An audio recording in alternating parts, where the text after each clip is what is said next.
Hello, everyone. Welcome both here and online. Welcome to, I want to say that this is the first Graduate Institute summer lecture series that has a poetry reading, that is a poetry reading instead of a lecture. I actually have no idea if that's true or not, but I think it's maybe, I don't know. I'm Ned Walpin. I'm the Associate Dean for Graduate Programs here in Santa Fe. I welcome everyone here, both in the room and also remotely online. Today, we actually have two poets that are going to read to us from their poetry works. But before we, let me say a couple of things. First off, Isla Prieto is there on the side with the opportunity for you to purchase a book of poetry either by Sarah Stickney or John Okrent. So she is over there and is happy to take your money. Well, so let me introduce our speakers. Normally, you don't introduce a member of the community here, but I'm going to today because it's an interesting tale. We have two graduates of the college from the class of 2004. That was my freshman graduating class. That is to say, I started with these guys in 1999. John actually had the luxury of having me as a tutor. But let me introduce them. So Sarah Stickney is an alumna as well as a faculty member of the college. And she did another thing that I could mention about her is that she was the dean. Yes. Yeah. Academic dean. Don't look so incredulous. No, I'm just. That's right. No. It actually made perfect sense to me. At Deep Springs College for 3 years? 2 years. And then John Okrent, again, an alumnus of the college, is a practicing family doctor in Tacoma, Washington, but is also a poet, as is typical of St. John's students. You do whatever you do, but you do it your own way. And so, but the other important thing, and you can tell me whether this reflects itself in the poetry today, not only were they classmates, but they dated. Oh. Yes. No, they dated each other. And actually, and John's book is entitled This Costly Season. And Sarah's manuscript that is coming out hopefully soon is entitled Ready to Choke. I don't know if, again, this has anything to do with their relationship. Let's welcome up John Okrent and Sarah Stickney.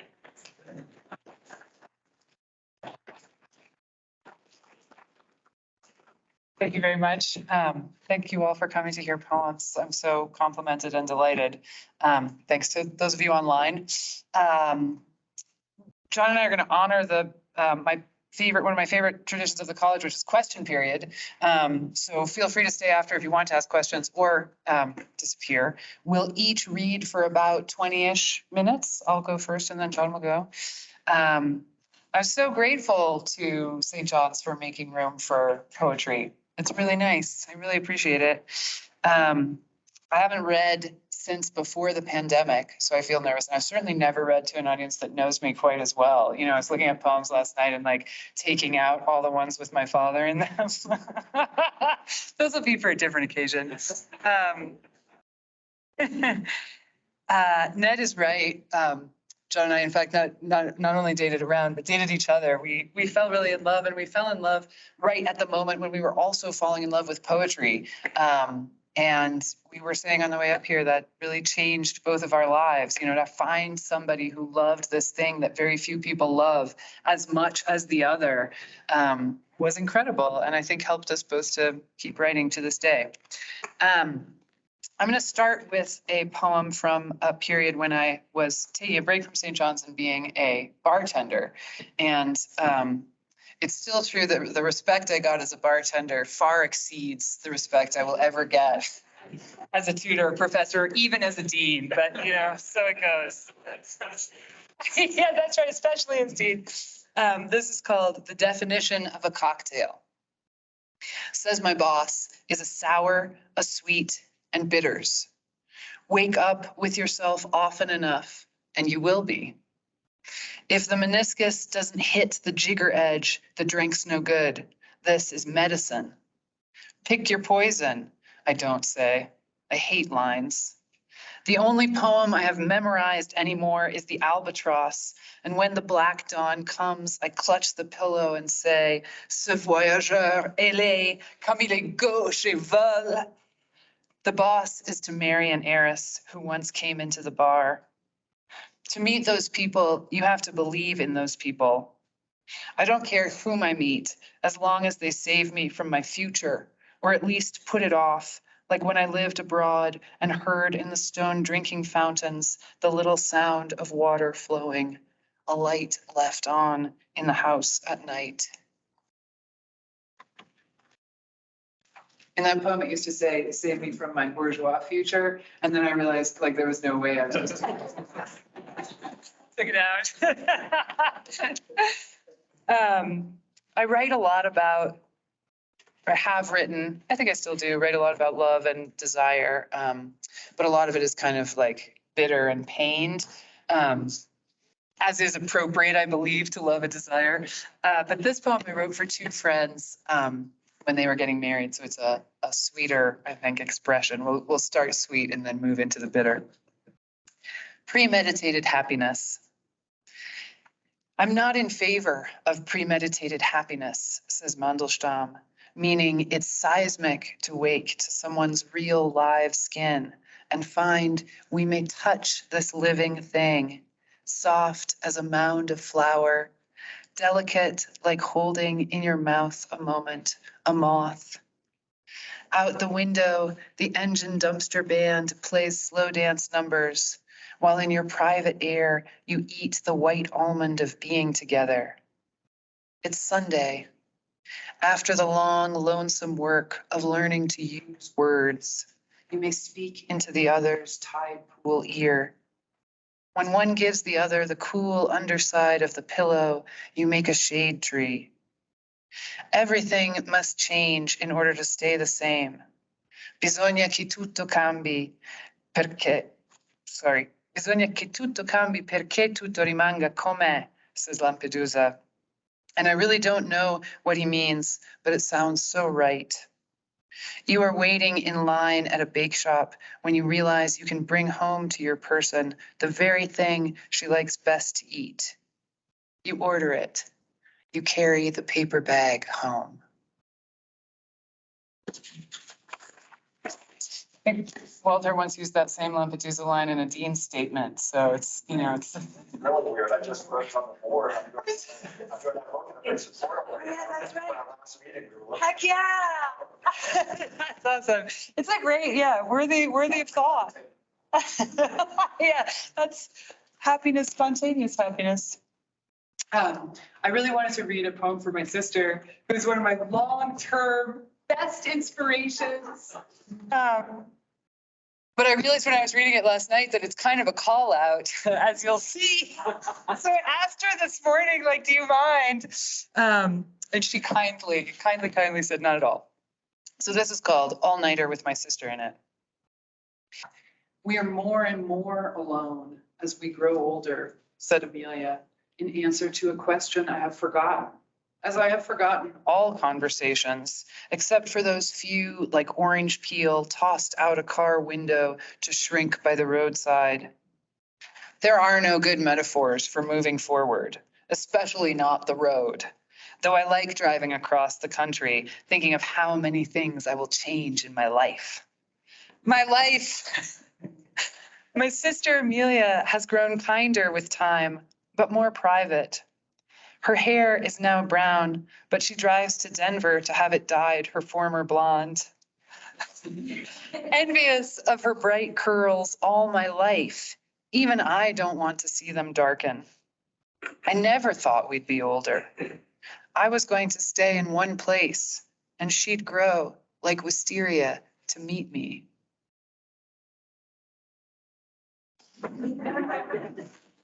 As Amelia pointed out this morning, she feels so blonde inside that it really is not, not an issue. And I agree. I couldn't agree more.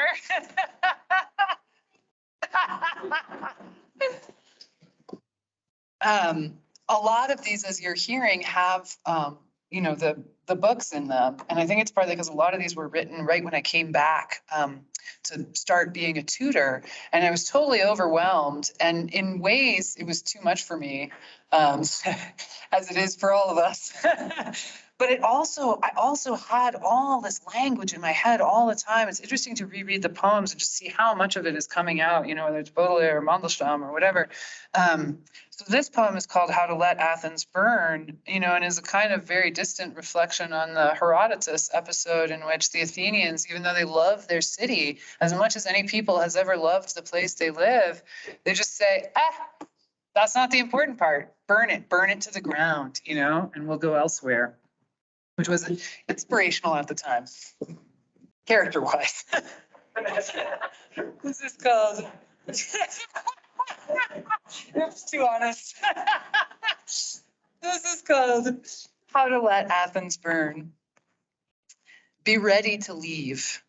Teach the self to ford the stream and not look down. Down fell Eurydice. Down fell Persephone. Down fell Dido in flames. I say flaneuse, you say lazy. You say placate, I say crazy. It will take a refiner's fire. At times, too unsteady even for coffee, you must place the self in a sheath. Release when desperate. Be ready to breathe the night completely, you prisoner. Be as dead as the star, as shining. The future, the vault above, as blue as any flame. Is it guilt or release you feel just before sleep? A lever, a meeting with morning like an empty beach.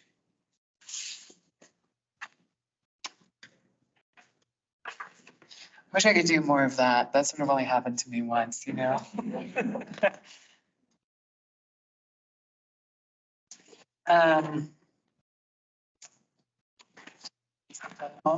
This poem is about, I think this is true of many artists, but I feel very much this way myself, that wherever you are, the place where you are has a great influence on your thinking, whatever the climate is, whatever the trees are, the plants are. And I've been really lucky to live in a lot of different interesting places. And when John and I graduated, we both moved to France. And true to character in a way, I think he lived in Paris and I lived in the south of France in a kind of old rambly stone place that only had a wood stove. And that was a real education, for someone in their early 20s, like just how hard it is to heat an old house when you only have a wood stove. But luckily, I had nothing but time. I didn't even know how much time I had. So I like this poem, and I'm reading it partly this evening because John and I used to visit each other. I would go to Paris and he would come down. And I remember him coming down one spring, kind of in the moment that this poem talks about. And we read 1,000 poems, and we stayed up all night drinking wine and stayed up all day drinking coffee. So this is called Wood Burning. During my shout-colored, ramshackle 20s, I prayed to the 5 cypresses at the 2/3 mark of my 3-mile walk home. I wanted to belong to Aphrodite like they did. My wood-burning stove should have come with a warning, not for the full-time job it was to stay warm in winter, but for spring, when I quit gathering kindling, stopped sleeping with hat and socks and 2 sweaters, started taking showers because it wasn't too cold to stand naked. In the ecstasy of warmth, I unfurled like new leaves, like buds released. All night in the meadow, I stayed up with anyone who cared to drink wine, and all day sipped tiny cups of coffee until I shook. Now, in fact, I just drink black tea because coffee's like a little intense. This is also a faraway poem. This is an Italy poem.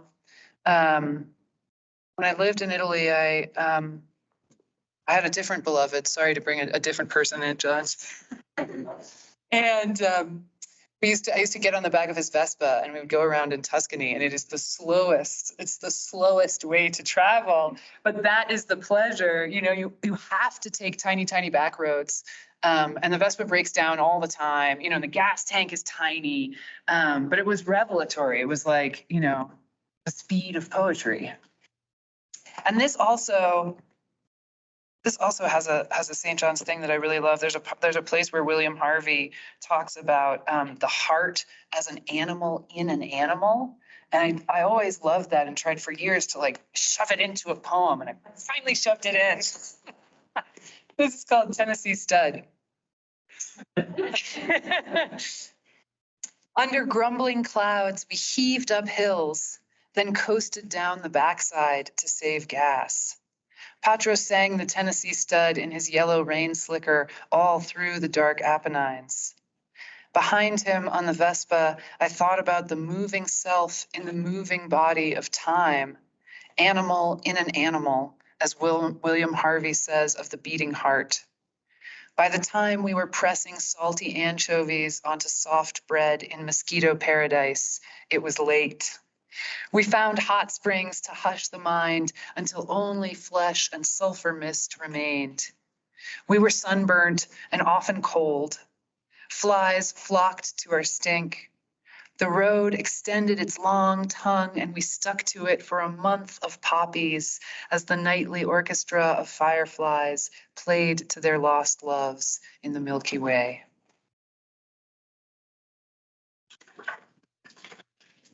I missed that.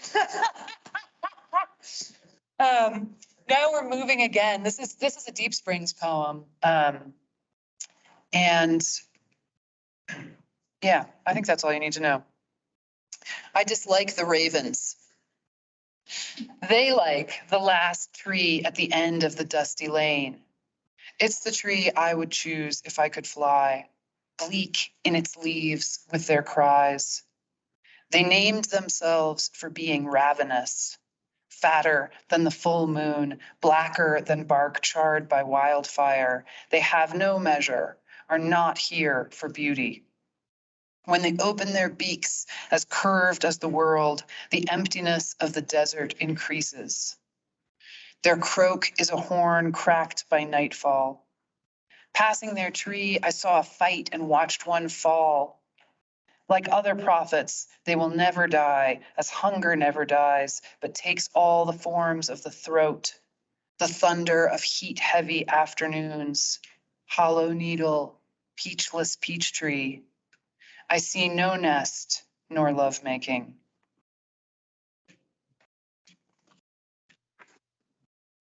I read that to a Dear Deep Springs friend, and he was like, I love the ravens. Now I'm going to read a couple of Baltimore poems. I lived in Baltimore for a little while, and the main thing that happened there was, apart from some malaise and some poetry writing, I lived next to where a huge sinkhole just opened up, like people talk about, it just was like, I shouldn't say opened up, like crumbled in, and I lived there for a year. The whole year that I lived there, they worked on the sinkhole trying to repair it. And, it was the metaphor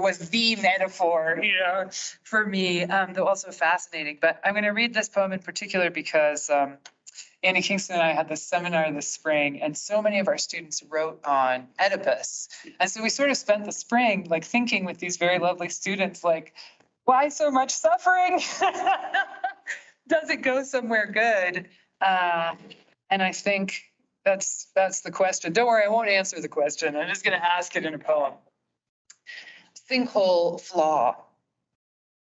The sinkhole is my oldest friend in Baltimore. Oh, sinkhole, I washed my hair for you. I put on makeup to watch trash blow around you and the dump truck pour sand into you. Suffering is a teacher, I know. But what is it a teacher of? Come, my flaws, you are welcome. Come to my bathtub and bed. I'll not abandon you like I've been trying so hard to do. I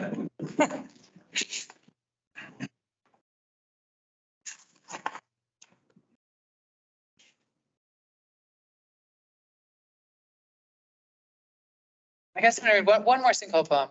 This poem has a bad word in it, so I apologize. But I'm not gonna bleep it. This is called Sinkhole Face. All the sinkhole poems are like sinkhole colon something, sinkhole face. The desire to understand what my face actually looks like is misguided. Dead center adult face. The fun is over face. Sex will now be about ignoring the fucked up parts of each other's bodies face. Concentrating really hard on something basic face. Maybe occasionally face of the monkey on the monkey's face, but never again the face of petals, the flying dream face. I flee head down for the next grocery aisle at a glimpse of my perfectly pleasant acquaintances, or even the people I sail around calling my friends. I want only to quietly gather my ingredients and get back home, to turn the heat too high and watch the sinkhole. They're working on it through the night now, big Klieg lights and a tent to hide its mouth, giant and tender. I must have slept once with my mouth wide open like that. Some solitary animal crawled down my throat and made its home inside me. Now it bad dreams my blood into dirty water running over the floor. I must wash it hot, hot, hot, or the lonely stain will never come out.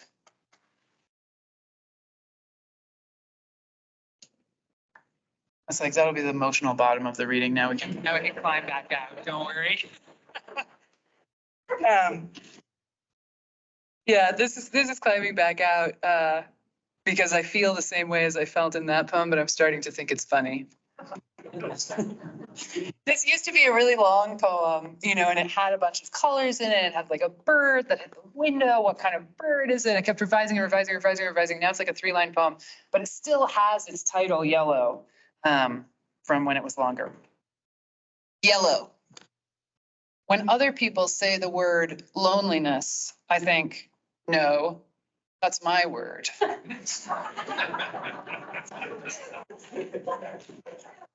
Thanks for laughing. That's good. That's good. I'm going to read two last poems.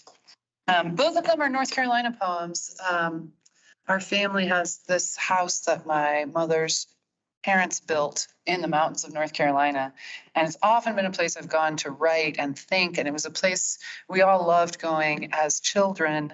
Also a wood stove. The wood stove is kind of a theme. So this is also about fire. It's called Guest. Staying with friends, I felt embarrassed by my love for them, as if it were a wound that might bleed onto their pale, hand-knotted carpets. Home again, I filled the kitchen with early daffodils. Lured into blooming by the sky's fetish blue, they had been nearly ruined by late snow. I need the sound of fire as much as I need its warmth. Fire, my good dog, my work shirt.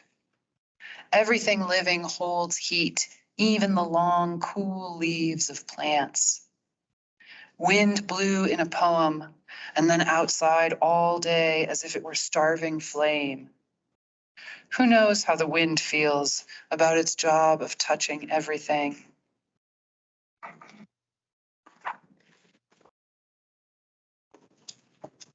And the very last poem is called Avery County, which is not, in fact, the county in North Carolina where this house is, but there's 3 quote unquote lost counties in North Carolina that just didn't make it onto the books for a very long time. And they're Yancey, Avery, and Mitchell. And they're still lost in a kind of wonderful way. And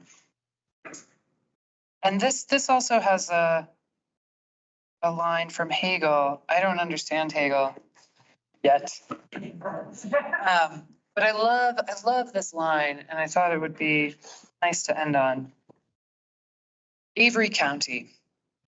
The evening before leaving, I shot Eric's 12 gauge out the back of his shack into the flourishing green of the big June woods.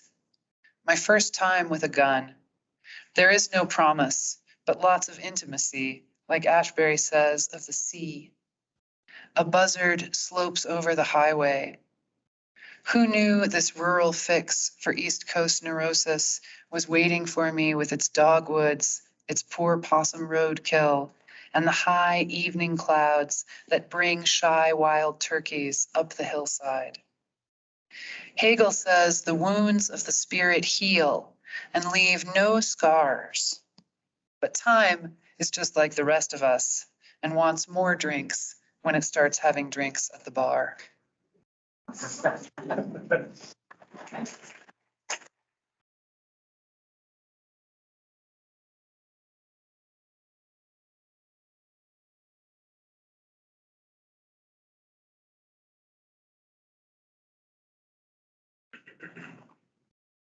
Hello. Have some water. Good idea.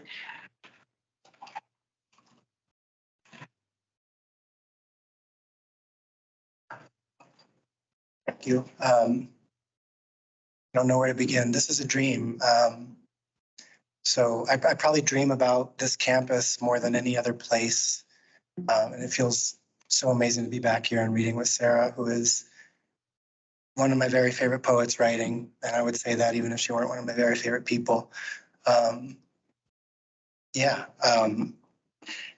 was kind of just walking around campus earlier. I had time to spare and went into the library thinking maybe I could hear a recording of Carrie because I was thinking about him and wanted to hear his voice. And the only thing they had was, can you hear me okay? Mm-hmm. They had a lecture, or it was like a talk that he had led about Niels Bohr's essay on light and life. And he asked this amazing opening question, which was, what does it mean that the very independent existence of atomic phenomena is said to be limited by the means of their observation? And how might that help us understand the phenomena of life? And it occurred to me that I think poetry is the truest means that I have found to observe the phenomena of life. I think Sarah and I feel the same way. And I've been writing poems since before Sarah and I knew each other, and then became a doctor long after. And the two practices have always been sort of parallel paths. I've never been able to merge them. When the pandemic started, I was finding the experience of life to be so confounding that I would get home from work at the clinic and I just needed to write it. And it started off as kind of journal entries, but I was thinking about the coronavirus, and there's a form of poetry called the corona, or the crown of sonnets, in which the last line of the sonnet is then repeated as the first line of the next. And I thought, well, that'll be a good form to pour this difficult experience into. And it gave me momentum because the first line for the next day was already there. So I wrote them over, not expecting to make a book. I just thought this will help me to process it. And after writing the first 7 or so, I couldn't stop. And I felt like I really needed to be writing them. And I wrote them for 7 months. And that's what this book is. It's 7 months of days, 49 sonnets in all. And I'll read a few from the beginning and a few from the middle and a few from the end. I'll start with just the first, and then I'll move forward from there. March 17th, 2020. Driving to clinic. On the radio, a pulmonologist in Italy tells of choosing among the dying which ones not to save. I picture Whitman wending his way through wounded Union soldiers, his democratic nostrils, the smell of dead or dying flesh, and in all the dooryards, the smell of lilacs. It was gorgeous today and marked the 52nd death in the Evergreen State.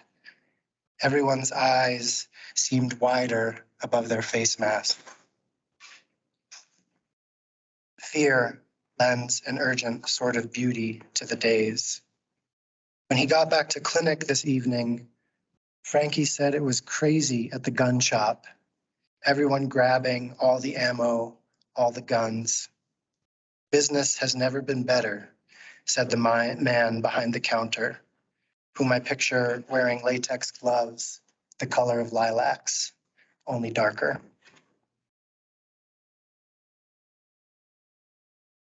So I'm going to move forward in the spring to April 7th, and I'm going to read a string of them now.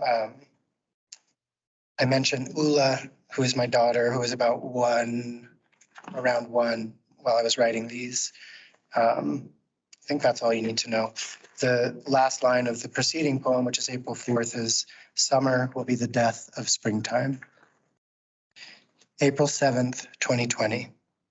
This dying in springtime will reach its plateau, as they call it. Ralph calls it the piccolo cry when the hummingbird calls my attention and is gone. Ruby-throated dart. A point is that which has no part. A line is breathless length. Our geometry is rough.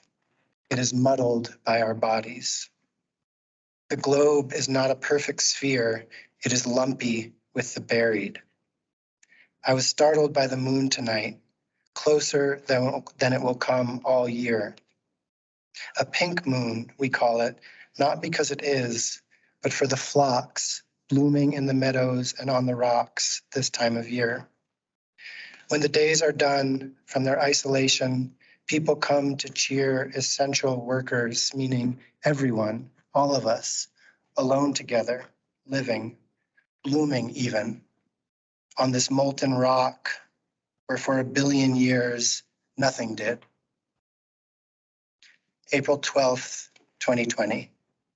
Nothing did, and then something did. And now it seems there is nothing that is not flowering. The laurel along the road, the wild blueberries, the hushed bells of the bearberry bush, the cherry tree and their tantrums of white blossoms as the dead are wheeled beneath them, covered in white sheets. Easter morning, a plastic egg on the front porch for Ula. I toss the candy when she turns away and fill it with pebbles. It's the rattle that pleases her anyway. The way she says Easter, it sounds like Eton. The madronas look like dancers' arms reaching from the earth. This is my body broken for you, said Jesus. I love you. I miss you. This will end, I said to my friend, and almost meant it. That was actually Sarah who I said that to. I meant only that this will end. It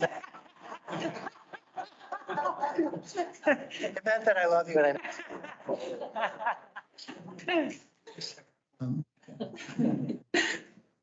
April 14th, 2020. I almost meant it, but meaning is refracted. Sunlight through a pill bottle on the sill. Yellow pollen on my windshield like confetti from a sorority party at a college whose mascot's a canary. I could not describe the smell of the cherry laurel blossoms to my sister, so I said they smelled yellow, like the yellow flower dress she yearned for as a kid. Well, woe, fouler duress. I call her every evening on my way home from clinic and tell her what I see, not saw. A woman in a mask straddling a man in a mask on a bench. A woman with no arms or legs on a skateboard. Tiny archers at the edge of the woods. When I pull into the parking lot, 2 kids on pogo sticks, laughing like gravity is the joke. April 16th, 2020. Gravity is a joke to the cherry blossoms, which turn the trees to cumulus clouds loosely tethered to the earth. This will serve as the forum for our doldrums. Much of the world in pajamas. Warehouses full of superfluous pants. My dog sniffs a feather in the grass And maybe it fires some forgotten synapse, a flash of flight. More likely, his teeth gleam, remembering the taste of foul. The sky smells like ozone. This resists the imagination. Ozone, from the ancient Greek, ozan, to smell. Sky, blue sky. You are entering the medical patient who has died. Red letters alert me from the screen. The red of the rhododendrons this spring, like a warning, passed down through the centuries, urgently. April 18th, 2020. Over centuries, urgently, we learned to stand up and walk. But tonight I want to fall down and stay there. Something like prayer. I don't believe in progress. The days keep falling like bricks from rushed construction.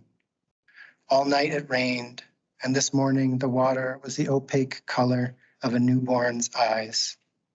Sheet metal clouds make it easy to stay inside. So maybe fewer will die. A Spanaway man in his 40s. We're going to open it up in beautiful little pieces, says the president. And I picture the carcass of a rhinoceros. He means the country. A Bonnie Lake man in his 60s. Ula stands and walks on knees as wobbly as a foal's. Her small feet grip the spinning globe. First steps in every pasture. Calf hoof and lamb. Faint vibrations in the ear. That time of year. This is the last one from this sequence that I'll read. April 20th, 2020. That time of year when every crow you see carries clump of hair or twig or tuft of down into the trees. They brood and hover over our duress while spring repays last summer's debts. We shall afford our costly seasons, said Snodgrass. But this one? Like a stain, desperation seeps into things. The grocery bag, the steering wheel, little hand in my hand, midnight bowl of cereal. Before leaving for clinic, I toss my daughter high and higher into the faultless air, like any father. Later, with soap and water, I'll wash the formless fruits of my labor. The mist hangs low around the whole horizon, like the lid of an eye that's closing, but it's only morning.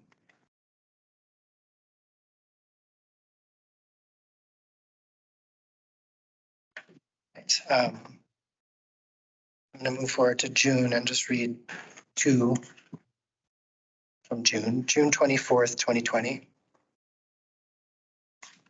Let alone a temperate season, I forfeit all my expectations.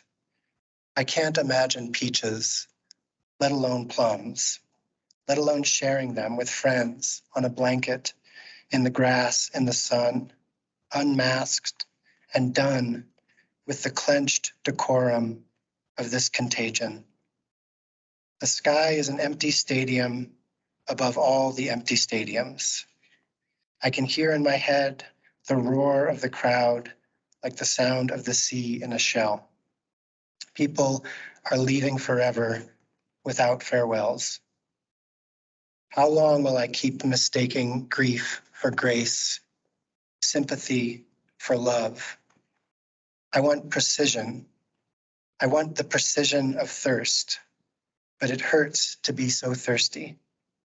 I track the worry lines on the faces of my friends to pools of silence. I can almost drink them. June 29th, 2020. That we drink from the same cup or share the air could kill us or some more fragile someone we might love. Things get awfully terrible come Tuesdays in these warm and eager weeks where they are busy inventing the future, forging currency, and teaching us to look away more quickly.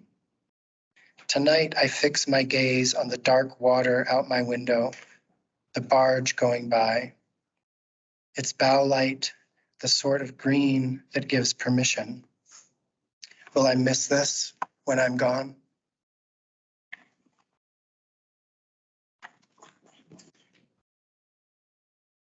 Okay. I don't have much like interpoem banter. I'm sorry for that. I wish I could like.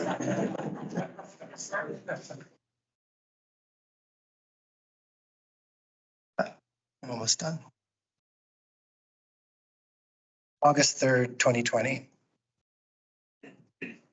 Nothing is diminished. Even the extinguished stars still shine so brightly I can't sleep. So late on a Monday night, it is Tuesday morning.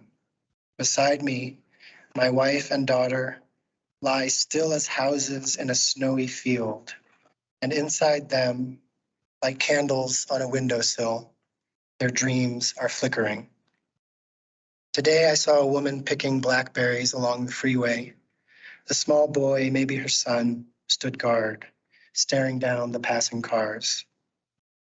These days, I see desperation in the smallest things, the limp and dim quotidian, and grief dripping down the chins of everyone, like the juice of the blackberries, so ubiquitous here this time of year, a person could get sick of them.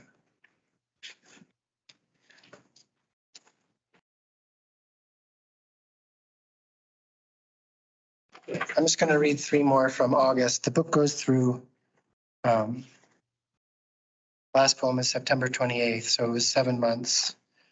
Yeah, so I'll read August 16th and then 2 more after that. August 16th, 2020. Like laundry in the sun, our hanging hearts might dry out, stiffen, fade before all of this is done. Chalk circles 6 feet apart confine 1 person each.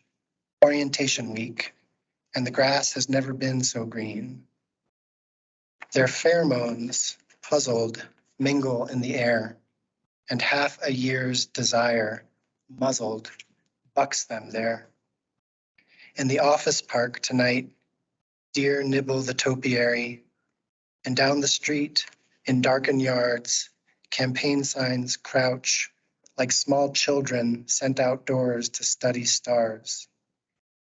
Jupiter is so low and bright tonight, its reflection floats in my dark wine, which I drink recklessly, inviting stains. August 20th, 2020. Inviting stains, inviting anything that might withstand this rough erasure. I rush to work. Graffiti on the utility box. Are you just gonna sit there and watch me die? In purple magic marker. I go inside. No cure for people dying forever. I'm sorry for your loss, I keep saying. I'm so sorry for your loss, I keep hearing myself say. Our bed, they called it. Now it's hers. And his sneakers grow as empty as the hours, then emptier. In their clawfoot tub, water seeks its most lonely level. No one in it. We are left to perform these badly written days before an audience of disembodied eyes beneath a whiteout sky. A whiteout sky is a line that Sarah and I have laughed about forever. Yeah. August 22nd, 2020. When the whiteout sky turned open road blue, we drove north along the Hood Canal to eat oysters, ostensibly. Really, to trade one kind of sorrow for another, saltier one. We took a route we hadn't taken through tunnels of spruce dappled light, green and gold meadows that swallowed their barns, pleasure homes in the mud flats, clear cuts on the hillsides, like the scars on a lover you turn from. And though still only August, I felt that fine foil of autumn on the air, which lent further flavor to the oysters, like the taste of sight, as I watched my daughter, not 2 years old, slurp and smile, changed again by her delight. Speaking of oysters, I wanted to just read one poem that's not from the book that I wrote for Sarah and for Carrie and for all the Stickneys. It's called Anticipatory Loss for Sarah. I lose the seagulls in the snow, lose the snow in the sky. The afternoon, less envelope than river. A woman pushes a man in a wheelchair down the block. Her gait betrays a lack of traction. Midday, midweek, midlife, stark absence of dogs, the utter indifference of a two-car garage. This could be it, you've reminded me, though your proximity to death is not unique. There's a knife in every second, an end in itself, the end of a self. Snow up to the spigot on the neighbor's house. Next summer, rhythmic sprinklers will soak the lawn. Baseball on the radio, a call for cocktails, cricket song. Your father will be gone. But I remember him, up early, self-lit, handsome and strange, mostly naked, in his rocking chair, writing a letter to the editor.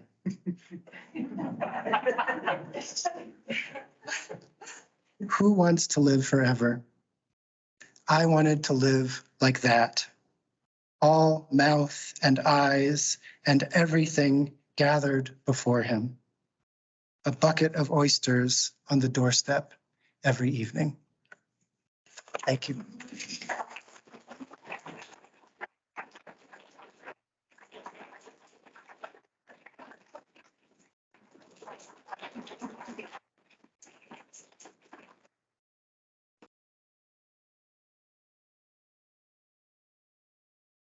Any book, any questions? It doesn't have to be a reading. So I have a question, Sarah, I have a question about your use of the quotations in your poems.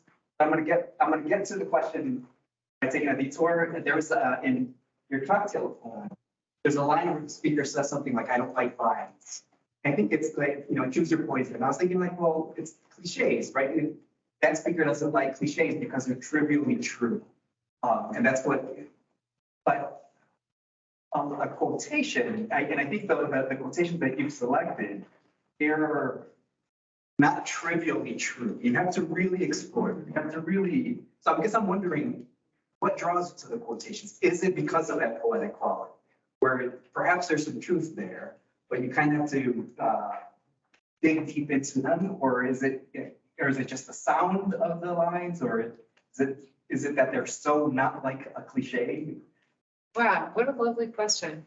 I think it's sort of all of those things you've mentioned. I think an experience that I have a lot, and I imagine others of you do, though I'd be sort of curious, is some line or thought will just lodge in your mind and kind of return and return. And often I don't even quite know what it's doing there. So I think there was a point in my writing where I just thought like, stick it in, I think for a while I cut it out because it was like, oh, it's not mine or whatever. And then I thought, nah, like maybe that's almost like something I can use to build the poem. I often think of poems like pretty concretely, as if you have, some wood and some blocks. I think that's part of it. And I also think, I'm also a translator, and I think part of the pleasure for me of translating is like leaning on someone else's well-constructed thought or verse. And so I think they function like that too. It's like, here's a really deep or clean or mysterious or interesting thought, you know, and it'll support some of this more impressionistic stuff. Can I ask a follow-up question? Yeah. Why don't you translate them? Why is it? So, yeah, that's interesting. In the Lampedusa one, I do, you know, like everything has to change. In the Baudelaire one, that's a good question. I guess because that's an interesting question. I think maybe it's something like the world of me insomniac at dawn and the world of me as bartender are so utterly distant that like it is a foreign language, you know? Yeah.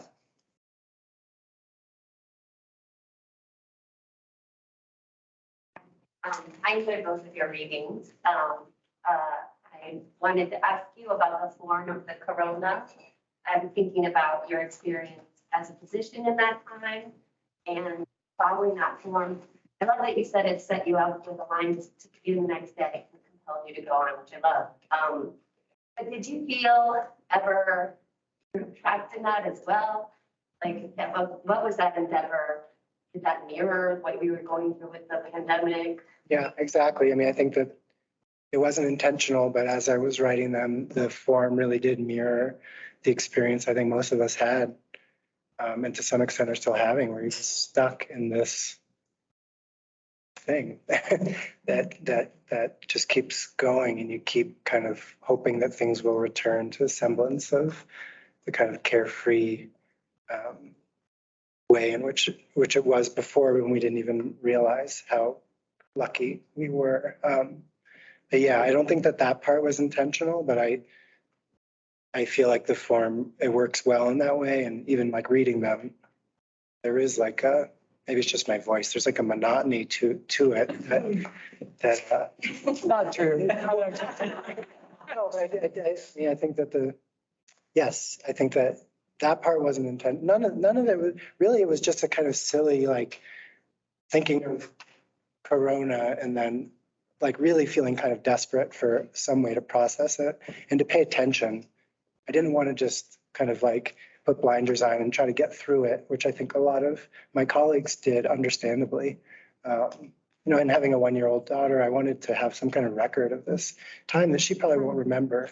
But yeah, so I thought, okay, I'll try to write a crown, and usually a crown is 7 sonnets. And after writing the first 7, it just felt like it became like almost like a meditation that was helping me to cope. So I just kept doing it. But yeah, I think that way in which that it echoes the monotony and kind of inescapability, I don't know what the word is, that feeling that you couldn't escape the days. Yeah. Abe. Follow-up to that question, how did you know when you let it go? I think I realized that the pandemic, we often like speak of the pandemic in the past tense now, I feel like, but it's still going. I realized in about September of 2020 that it wasn't going to end. I think originally, once I realized I was going to keep going with it, I thought I'll just write them until it's over.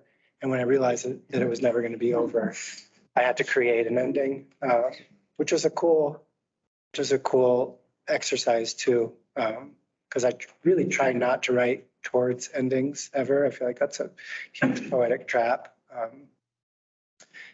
But the last poem, in A Crown, the last line is supposed to echo the very first line of the beginning. So that I knew I had to end it driving to clinic. And I think as I approached the 49th, I thought there was a good symmetry to 7 months, 7 times 7. I'll just stop at 49. So I find as a writer, I use writer because like not that I well often. It's wonderful to grow up with your own text, right? And there's a revelation that comes from writing something, reading it later, and it's. I was just wondering, from, both of you kind of spoke today and read your own works, are there any sort of revelations that came out that were different from the original book? Or even when you were selecting poems to read today, they kind of said, well, your medium kind of changed, or I changed a few lines or a few words here. Just wondering about our journey. Want to go? For me, I think like a revelation I've had since starting to read these out loud, and that I had more so today, is just how essential humor is, especially in dark times. And I love Sarah's poems because they rely on, or they use humor so effectively. And reading mine, like whenever there is a line that can get a laugh, I'm just like, oh, it's such a relief. And I kind of wish I had. In retrospect,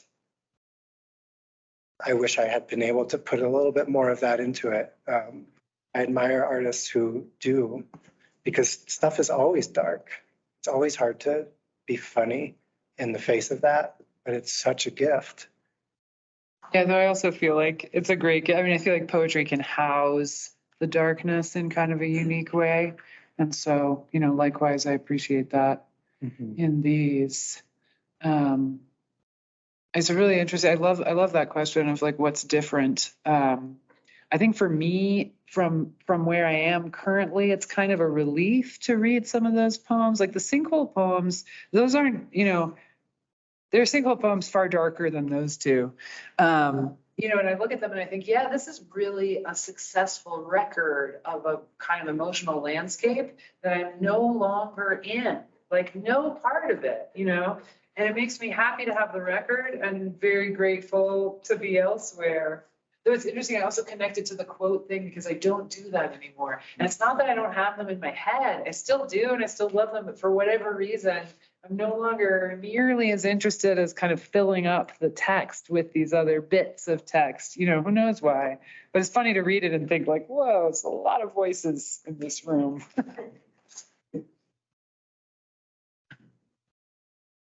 We took a seminar that Krishnan mentored, and he's not here, so we can tell stories about it. But it was on the Odyssey, and that time after time after time, we read about tragedies happening and everybody dying and so forth. Didn't bother us in the least. But when his dog died, everybody in the class cried.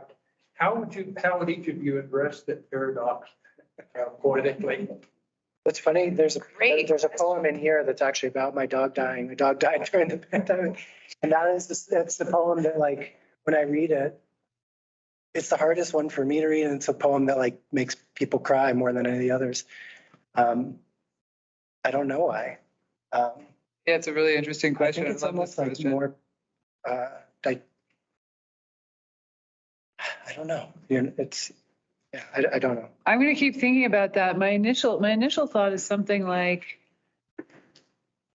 I don't know, we're all in various sorts of pain at any one moment. It might be better or worse, but it's always kind of present. And we're interested in seeing that reflected in art, whether it's poetry or painting or music. But there has to be some kind of alchemy for like a kind of perfect meeting in which we feel recognized or we feel able to enter our own pain, maybe in a funny way. I'm not answering the question because I still want to know too why Argos provides that.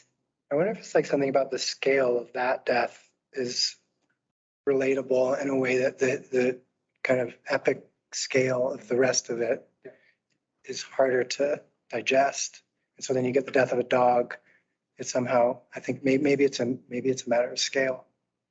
It's the waiting too. I think it's time. I mean, one thing that I love about writing in general, words, is that they, I think, have a better chance of capturing time than most other art forms. Still pretty hard to do, but Argos waits. We have a sense of his waiting, maybe more than we have a sense of any particular sailor, being snapped up by, a giant or something, or a cyclops. And so the waiting, and then in the one moment, I taught freshmen with the tutor Bill Kerr.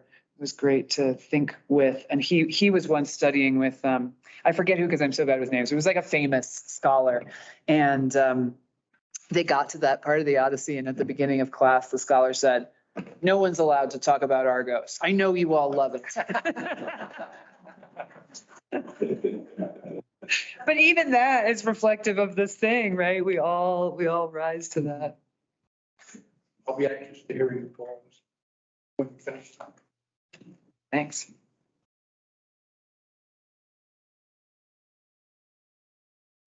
Does anyone want to read a poem? You said, your experience with your class, you said we came to this question, why so much suffering? Does it go somewhere good? And two things. One of the first classes I ever took here was with your father. And he made some kind of statement about that, just like, there's the suffering and then the rest of it is up to us. And that stayed with me for so long. I loved it. But I was just wondering, what answer did your class come up with? Oh my gosh. Please. No, they did. I need to recall, like, in the fever of spring orals, some gems get lost.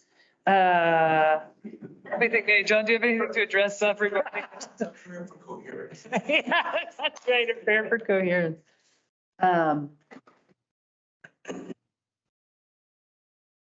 I guess actually a thing that really did come out in these orals, and thanks to the students. I'm so grateful to the students for a lot of things, but especially for helping think, which also helps to make poems. And I think this is a thing that I'm interested in my own work, though I don't think about it explicitly, but that self-knowledge might be like an entirely different kind of knowledge than other sorts. And it might be necessarily tied to extra suffering, and of course, like in Oedipus, I think that's extreme. And we don't know. I think part of our question all spring was like, is that for everybody, or is that just for Oedipus? I don't know, but I think that's even related to the thing my father said. What, in that phrase, the rest is up to you. What kind of life are you going to lead with yourself, with the parts of yourself? And I wrote it down. I'll find the exact quote for you. Oh, good. I would love that. One more thing. I was actually thinking about that statement when you were reading your poems, because it brought me back to 2020, and it brought me back to that, like, all of this is there. So I guess I was curious about, and maybe you won't want to answer this because I'll have to buy your book and read it, but I was wondering if the last line, where the poetic voice landed in revisiting that first one, was there a difference? Was there a change? Was there, like this kind of cyclical repetition has been pushing me forward, and yes, we're stuck in it, but there's hope in that? Or was it like no, this is like the eternal recurrence of pain, and that's where we're at, and that's what this poem is, that's what this collection is offering. So I'm just curious what that kind of like echo of the first line did for the collection.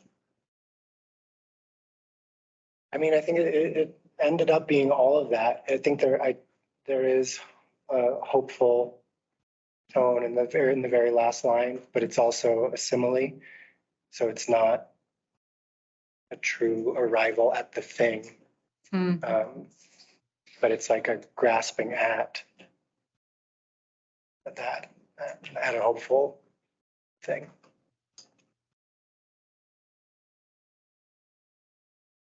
All right, I haven't read Hegel for 50 years.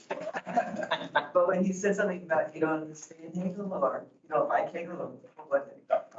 Not understand. But what I others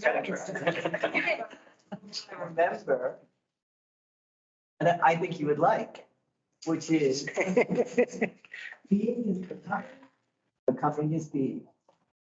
I love that. I'm gonna stick that into the next poem. No, I do love that, actually. Yeah, that's right. And that is, I mean, that seems so related to what John was just saying about ending on a simile, right? Like you don't get to an end, you get to a thing that is like another thing that might transform into, I mean, I think that poetry lives in that place of wondering whether being is always becoming or not, you know. So thank you. So,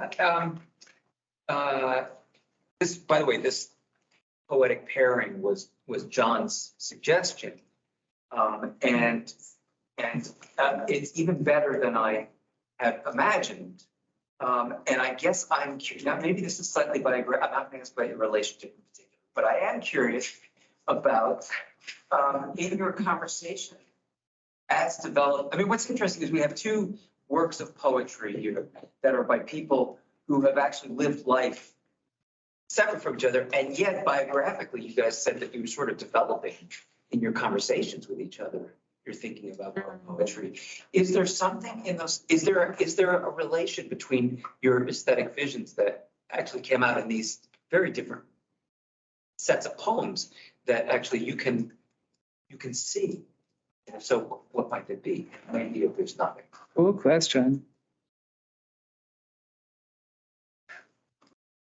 Yeah, I don't know. I mean, I think that whenever I'm writing these poems or any poems, I'm thinking of Sarah. I mean, I think that her voice is one that is just like, thank God, like deep in my creative brain.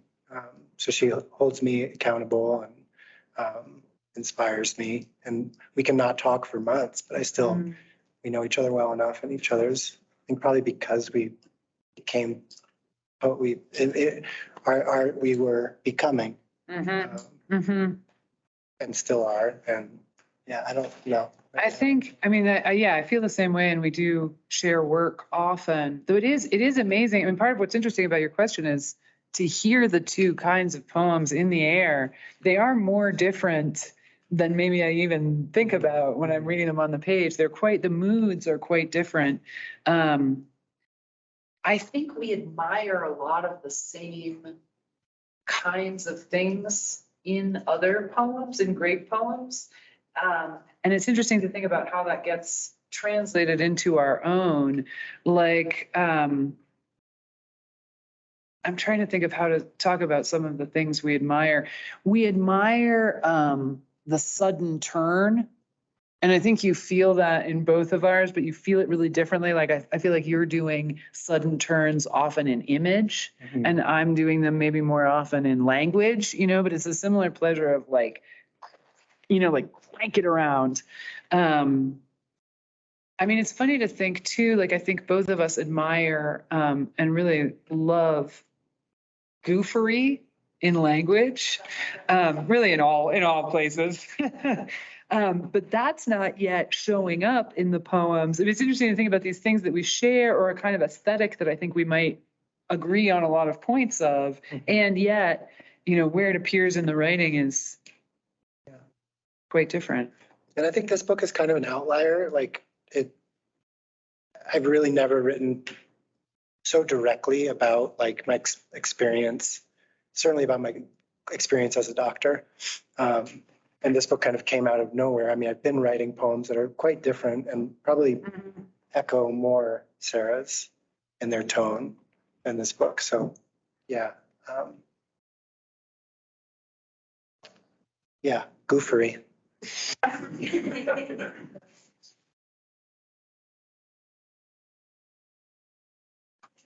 Did either of you get a master's in English or study poetry? I got an MFA. Yeah, so I did study poetry. Yeah. And I just like wrote on her coattails and write her emails. What are you reading? What are people telling you? probably just as good, maybe even better. Yeah. Somebody else. Oh, yeah. If you answer this, I apologize if I missed it, but my sense is that poetry would make you a better doctor and see the world of health and hospitals and people in a way that most people in the medical profession maybe aren't looking at it. Could you speak to that a little bit? I think I mean, it's funny, actually, it was the reverse. When I decided to become a doctor, it was because I thought it would make me a better poet. So, Hell yeah. Hell yeah. I think that I'm like pretty retiring and shy, and I wanted a profession or a practice that would like force me into the thick of things. And so I remember it was here. I remember where I was when I decided to try to become a doctor. It was right by the fish pond. But it was more like thinking about Chekhov, who's like, I guess, my hero. I mean, I feel like his vision of humanity and his way of conveying what it is to be human was the truest, and thought there must be some connection to the fact that he was a doctor and had studied medicine. But I do think it makes me a better doctor. I don't know actually. I'm pretty distracted. I always want to write poems. In between patients, I'm writing poems and writing poems. But I do think it makes me a better poet. I think that doctor makes me. It's Stickney. Just a question I think Doctor John. Sad.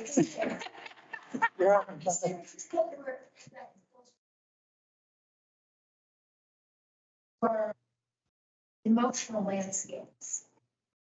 And it seems to me that the emotion and nature imagery really melded. And so, John, I was noticing you've got grief, you've got I'm sorry for your loss, you've got the computer taking notes, and then you've got the phone call to your sister and what are you seeing? Or you've got the flowers by the road. And I think that's really significant that somehow Sarah is leading a life where that can all come together. A life where the poetry at any rate keeps those kind of separate, but fruitful. And I just, could you speak a little bit more about how noticing the flowers fits with the pretty emotionally draining days that you're having? I don't know if that's a fair question. Yeah, no, I mean,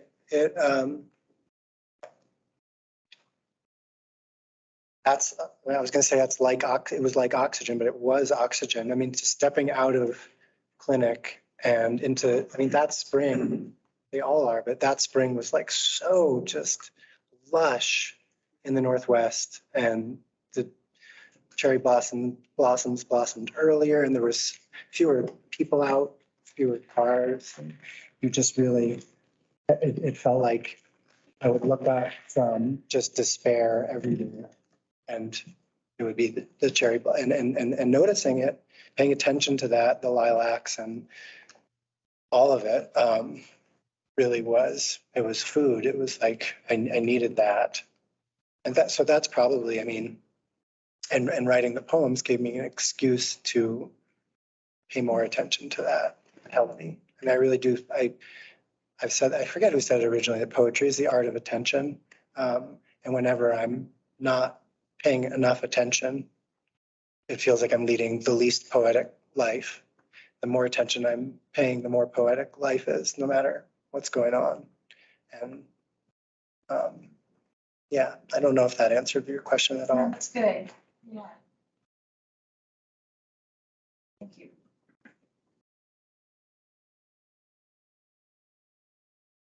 Both being poets for a while now.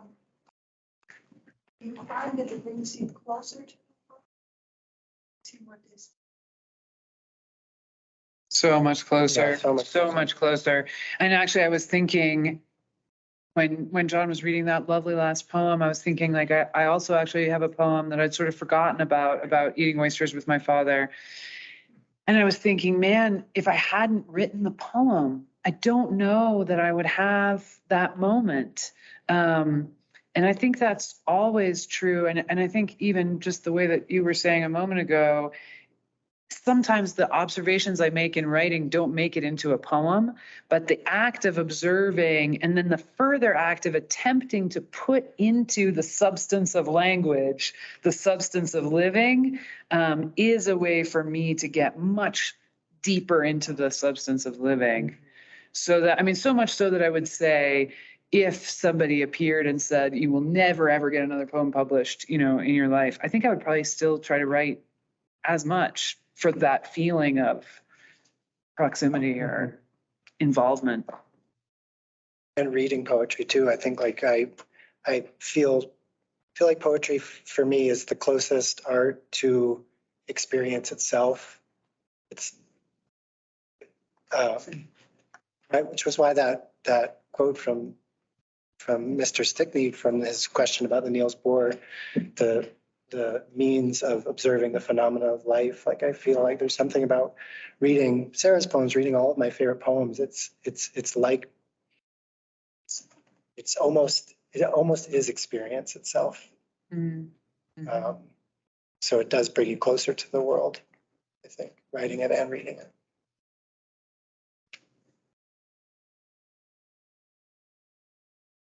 One thing of attention is like it can bring you right in, but also it's allows me. Perspective, yeah. I know. That is an odd thing. Yeah. It's an odd thing.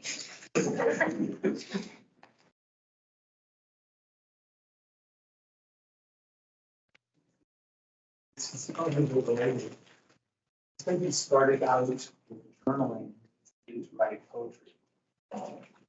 What do you see as the relationship between journaling and poetry? I think it's again. I mean, so it actually it started off as journaling, but the first thing I wrote was that first poem. So it was always had the form. Not really a good. Never kept like a diary or a journal in the kind of classical sense of like, this is what I did today, but just taking notes and just paying attention and yeah, just like field notes from this really crazy time. So yeah, I think if I had just tried to write about the experience with a blank page without the form, it would have been too overwhelming. So having that form, knowing that I had this little to pour the experience into was really freeing. And then, like I was saying, I always had the first line. So every night when I would sit down to write, I had a starting point. And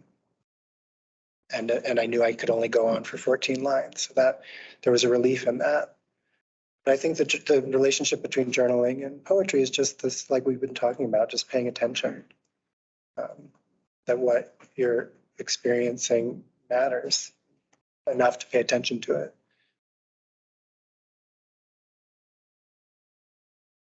Does that answer your question? Suppose I'm wondering about whether, as a form, poetry affords you a different kind of paying attention than journaling. And the container on the ground. Got from that and just thought about poetry in general. Sarah was talking about it as a record of events in your life. They seem very similar. They seem very distinguishable and very indistinguishable. So I'm just curious about that. Yeah, I think for me, it definitely does. Poetry more than journaling.